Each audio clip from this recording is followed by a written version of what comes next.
Last week we were in Forsyth Park in Savannah, Georgia. Then we took you guys along to the Prohibition Museum, where we learned how life was like in the 20s when they tried to dry up the United States. Then we had to do some pre-trip maintenance before we hit the road headed to Columbia, South Carolina, where we're going to take you into a military museum and we're going to visit another national park. So stay tuned and enjoy the ride.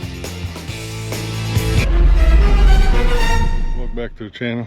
Today is a pre-travel day. We're breaking stuff down, getting stuff ready to hit the road in the morning. So one of the things I like to do, I don't do it every trip, but I like to check the torque on my trailer wheels. I'll show you how we do that, and so stay tuned. I'll bring you guys along. All right, guys. So one of the things you'll need to do your torques is a 1/2 inch drive torque wrench. Doesn't have to be super expensive. I picked this one up at Harbor Freight, not sponsored. I like to use a short extension and then a deep well socket. That makes sure you get over your lug nuts really good. And then this extension just helps get you out past the center cap on the wheels. And then follow your manufacturer's recommendations. Set your torque wrench accordingly.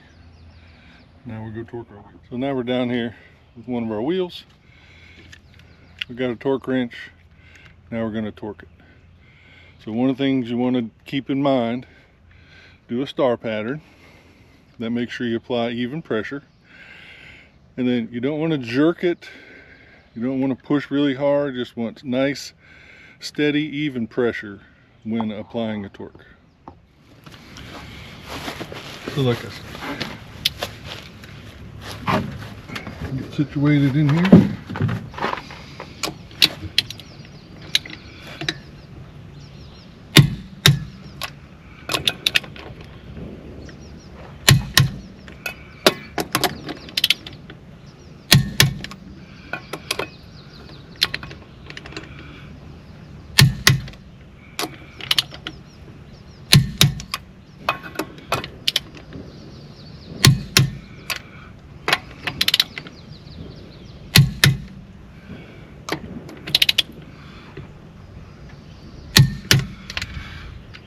And then just repeat the process 3 more times. So then the last thing you want to do before putting your torque wrench away is make sure it's set to the lowest setting on the torque wrench. That way it's ready to go for the next time you need it. One other pre-travel day step I like to take. So come in here to our tire pressure monitor.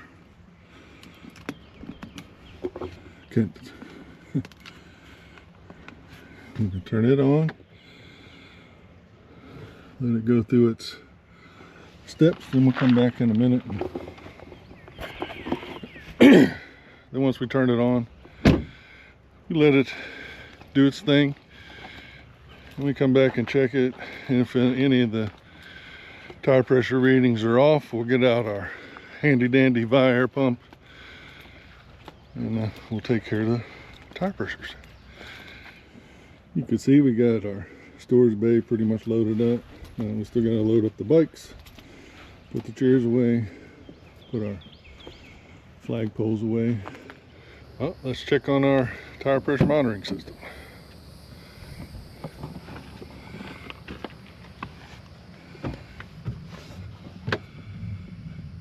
So I like to run mine at 105. So now it's at the beginning, 107. 110, 107, and 109. So now what I'll do is I'll get my stick gauge out and I'll go make them all 105. So we can start the day out fresh.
welcome back to the channel. So while we were here in Columbia, South Carolina, we came downtown to visit the South Carolina Civil War Relic and Military Museum.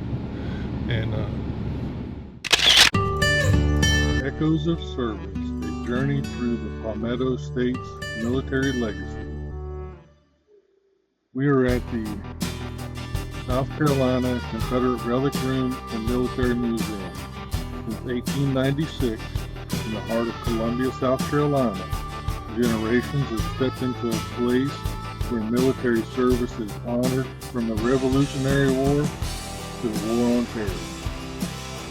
Founded by the United Daughters of the Confederacy in 1896, the Confederate Relic Room began as a single room dedicated to preserving Confederate artifacts. It's the oldest museum of its kind in Columbia and the third oldest in the state. The museum soon expanded its scope to include all South Carolina's military experiences from the Revolution through Vietnam to today's conflicts. Wander through galleries displaying one of the country's most inclusive collections of battle flags, arms, uniforms, and personal items donated by veterans' families. This is the USS Columbia. It was a light cruiser.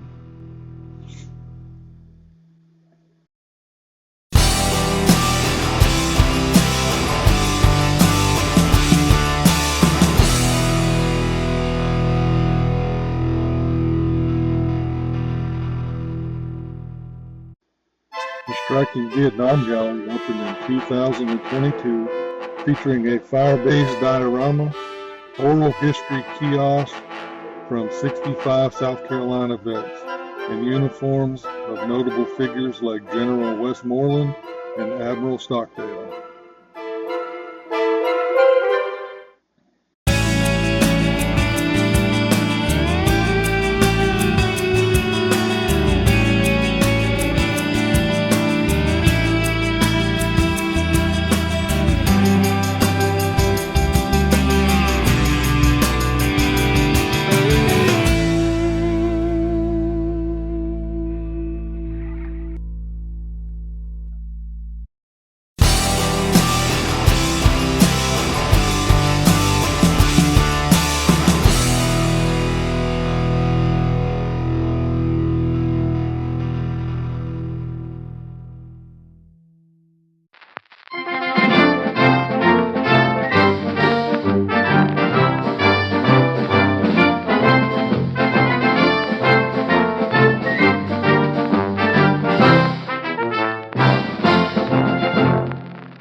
Did a nice little tour in there.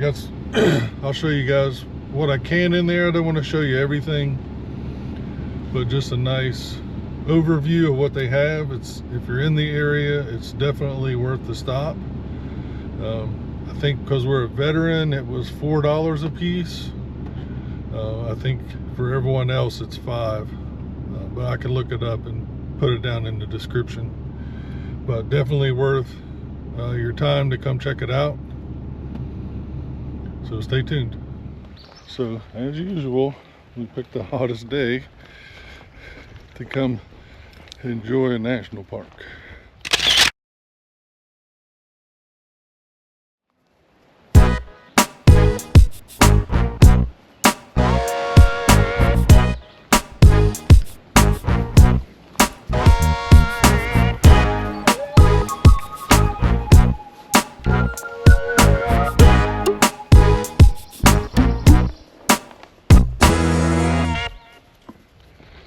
Sab's getting attacked by these yellow flies.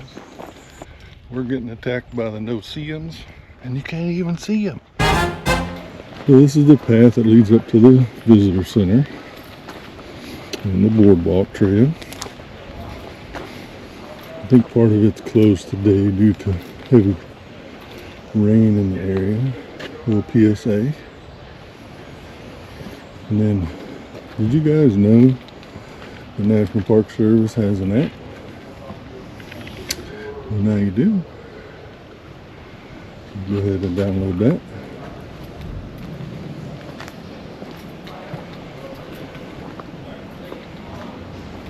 So we're going to go check out some trails. The Harry Hampton Visitor Center.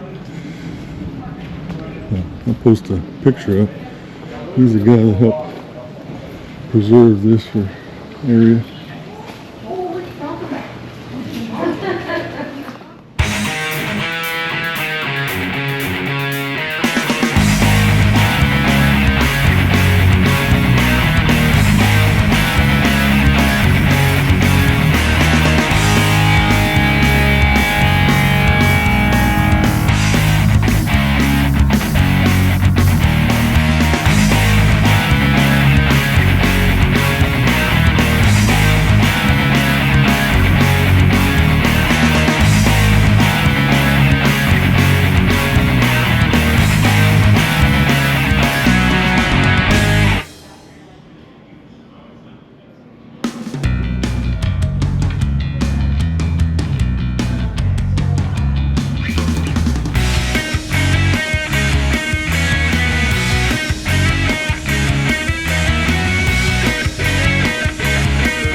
Don't forget to get your National Park passport.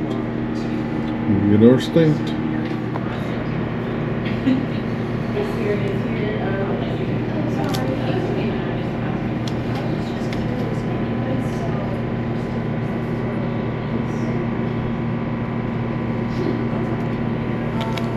Got our stamp.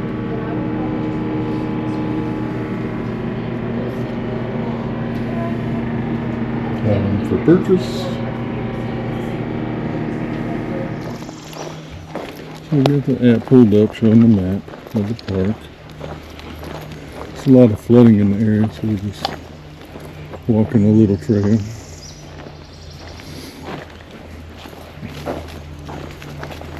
So enjoy the views.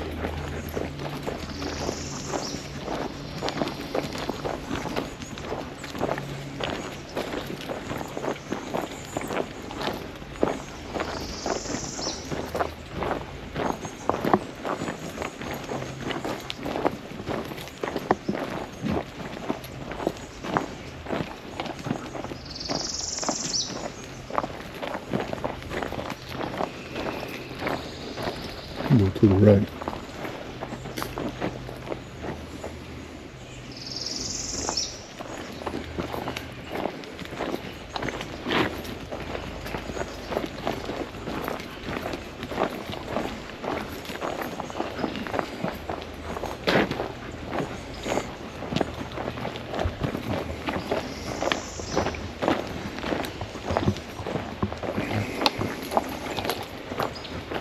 So in this national park, it's a lot of bottomland old growth timber.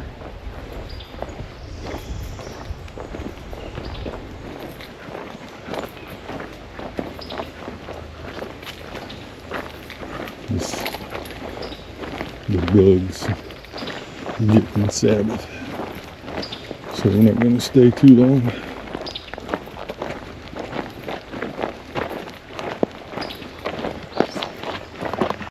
And the park's 92% flooded. Yeah, they've had a lot of heavy rain in the area, so it's a short visit, but I do recommend you stop by, show a little love to the visitor center. Just helps them preserve the parks. It is a beautiful park. So we'll drive around in the safety and security of the truck. So enjoy.